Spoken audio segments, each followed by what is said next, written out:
I remember on another birthday awakening and walking down my stairs from my bedroom this day was weird because it was my birthday and couldn't believe just how much fog there was. Never ever had I ever seen so much fog like this on my birthday. This would be the second horrific event on my birthday as a jetliner crashed at Logan Airport. It was the Delta Air Lines DC-9 twin-engine jetliner Flight 723, which was operating as a scheduled domestic passenger flight from Burlington, Vermont to Logan International Airport in Boston.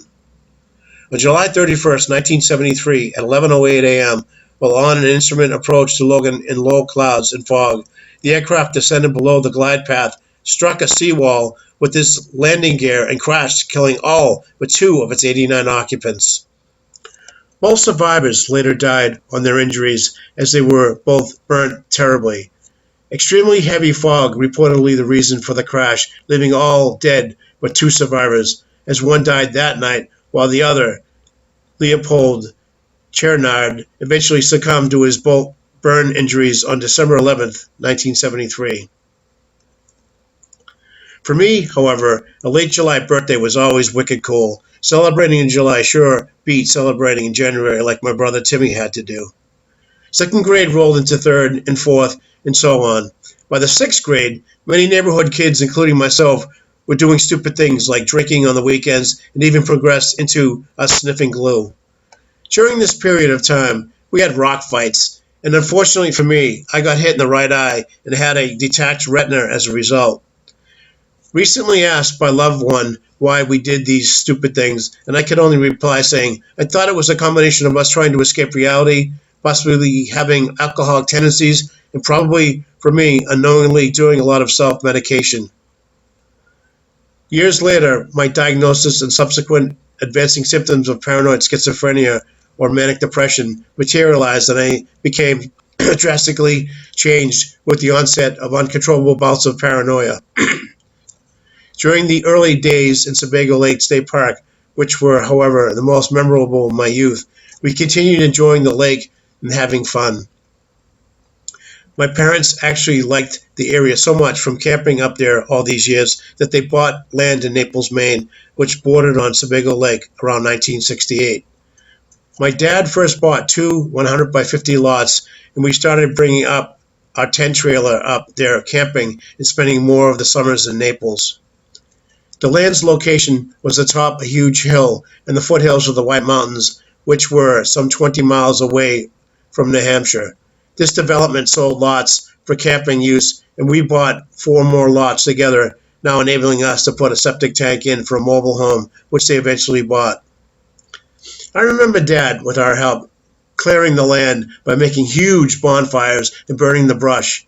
The smoke's fire could be seen all the way out in New Hampshire by a spotter, which then called the local fire department. So Dad got caught by the local fire sheriff. Dad loved Naples so much, it was his getaway, that he eventually bought 12 lots in total, which is just a little over an acre. We were city kids at heart, but now we would morph more into half country kids, half city kids, with both influence changing our life perspectives. From the ages between 8 and all the way up until I turned closer to 11 years old, we somewhat behaved ourselves with relatively no issues. As we got older, however, while this area eventually developed, bringing more families where we would make more friends, some of whom we would raise hell with way off into the future. By 13, I was a weekend warrior, drinking beer, smoking pot, and sometimes doing both. The weekends, we came up from Boston and always ended up partying at different various places, one of which we named Big Beach and the other was Little Beach, nicknames everyone around our area called them as well, up of Muddy River, which was off of the main tributary leading into Sebago Lake.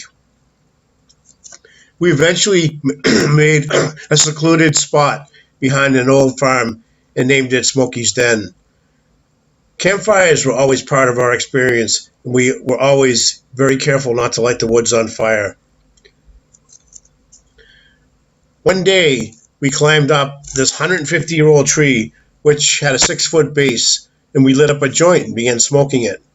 The year before we built it, Timmy and I put up a rope swing with a 3-inch rope on it, and we put a trailer tire attached to it too.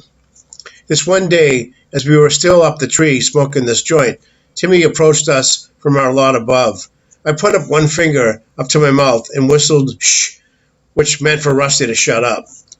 As Timmy approached us, I remember him humming something loud like dun dun dun dun dun dun dun. We could not keep from laughing.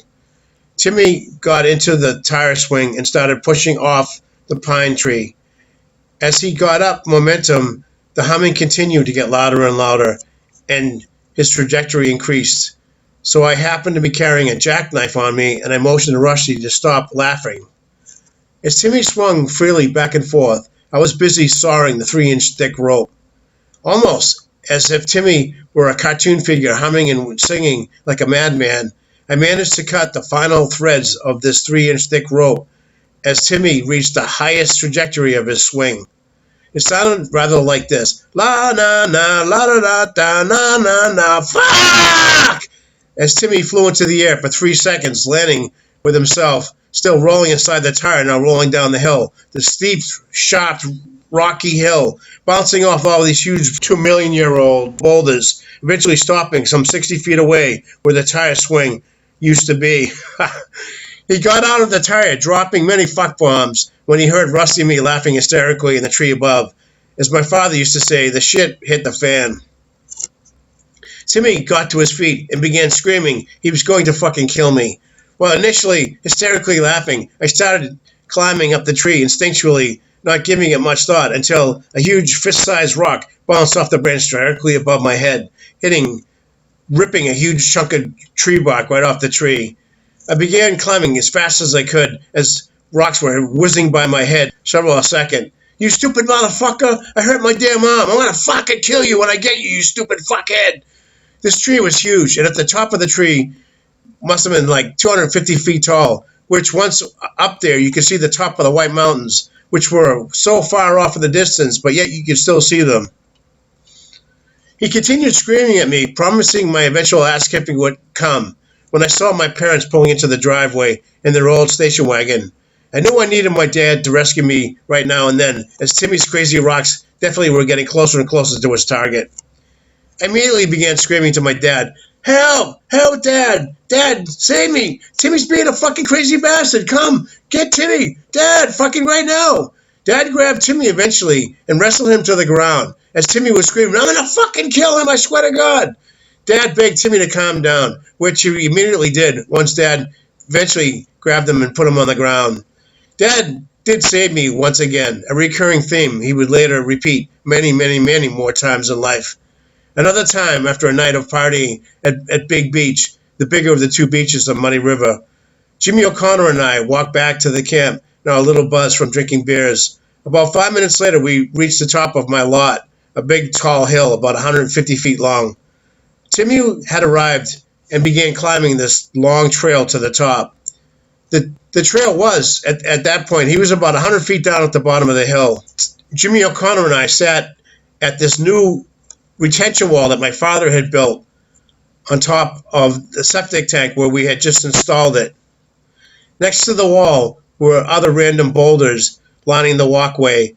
Some were too big to move, but others, I thought quickly to myself, might be able to be rolled.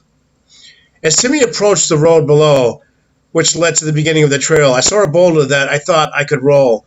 It was a massive boulder, probably weighing about 500 pounds or maybe even more. Given the fact that it was fairly round, I therefore imagined I might be able to budge it and get enough force to make it roll down this beast of a hill at my unsuspecting brother. I told Jimmy my plan, and stoned as we were, he just laughed aloud and shaking his head at me and says, You're fucked. As Timmy started walking up the hill, I started heaving this heavy bitch out of the hole, out of its resting place, and it shot out of my hands and began moving quickly down this hill, following that old trail. Timmy, around this time, was just starting his ascent up our lot. After I managed to set the boulder in motion, I quickly exploded into a full-speed roll, gathering momentum every second, rolling down the 40 steep degree toward Timmy.